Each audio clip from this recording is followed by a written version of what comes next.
आया था। सरहद पार से देश के अंदर ये ऐसी गैंग काम कर रही है जिसने पूरे देश में अपना जाल फैला लिया है, जो देश की डेमोग्राफी को बदल रहे हैं और इसकी जद में लगभग हर हिंदू परिवार है।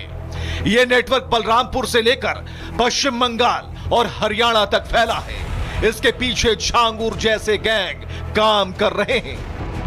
ये तस्वीरें देश के अंदर दीमक की तरह तेजी से फैल रहे लव जिहाद की सबसे बड़ी गवाही है। नाम बदलकर हिंदू लड़कियों को प्यार में फंसाओ, उनका इस्तेमाल करो, गैंग रेप कराओ, ब्रेन वॉश कराओ, धर्म परिवर्तन कराओ और फिर आतंकी राह में छोड़ दो। ऐसी कई गवाहियां इससे पहले भी हम आपको सुना चुके हैं, लेकिन आज जो दर्द परिवारों ने बयां किए उसने तेजी से हो रहे इस्लामीकरण की गवाही दी है। झारखंड के पलामू से आई पीड़िता नीलम देवी के हाथ में जिस लड़की का फोटो देख रहे हैं वो इनकी बेटी है, जिसे सैफ अली नाम के युवक ने 15 मार्च को पहला फुसलाकर पश्चिम बंगाल के कोलकाता से भगा लिया। बेटी का कुछ पता नहीं चल पाया। सैफ अली वो शख्स है जिसके परिवार का आईएसआई से कनेक्शन है और पुलिस भी कोई मदद नहीं कर पा रही। अब आप उनकी ही जुबानी सुनिए।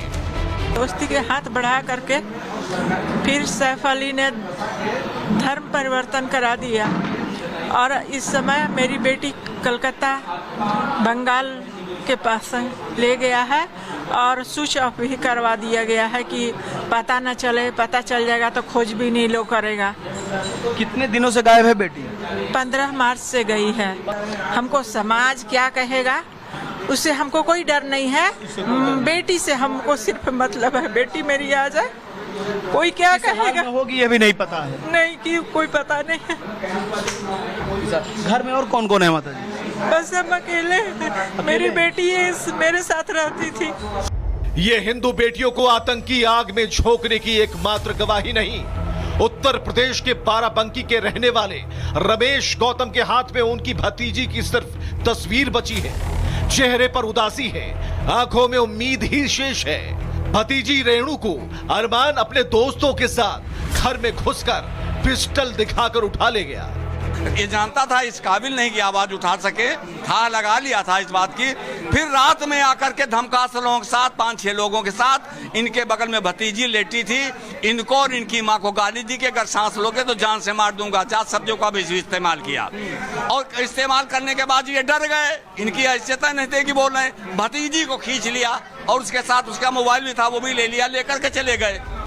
ये दर्द खत्म नहीं हो रहे। इनके जैसे सैकड़ों परिवार आज भी अपनी बेटियों का जिहादी गैंग से छुटकारे का इंतजार कर रहे हैं और उनमें से ही एक है राजधानी दिल्ली का परिवार। दिल्ली के रहने वाले राकेश राठौर की बेटी को 10 फरवरी को हरियाणा के नूह जिले का रहने वाला शादीशुदा जाहिद उठाकर ले गया।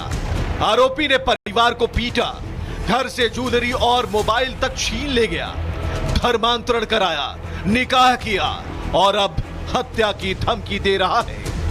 मेरी बेटी 19 साल की है सर। हाँ। मेरी बेटी रात को 2 बजे जाहिद नाम का लड़का 2 गाड़ियों में लेके आया। हाँ। 2 गाड़ियां आई, हमें मारा पीटा। हमारा एक बेटा एक बेटी थी हमारे पास। बेटी हमारी बड़ी थी, बेटा छोटा था। रात को मार पीट के हमें मतलब अपने फ्लैट में बंद कर गए। हमारा फोन, जेवरात, पैसा सब ले गए, हमारा लूट गए। पत्नी हमारी बेहोश पड़ी हुई है, उसे अब तक ठीक नहीं है बिल्कुल करके कहीं खड़ी नहीं हुई है हमारी।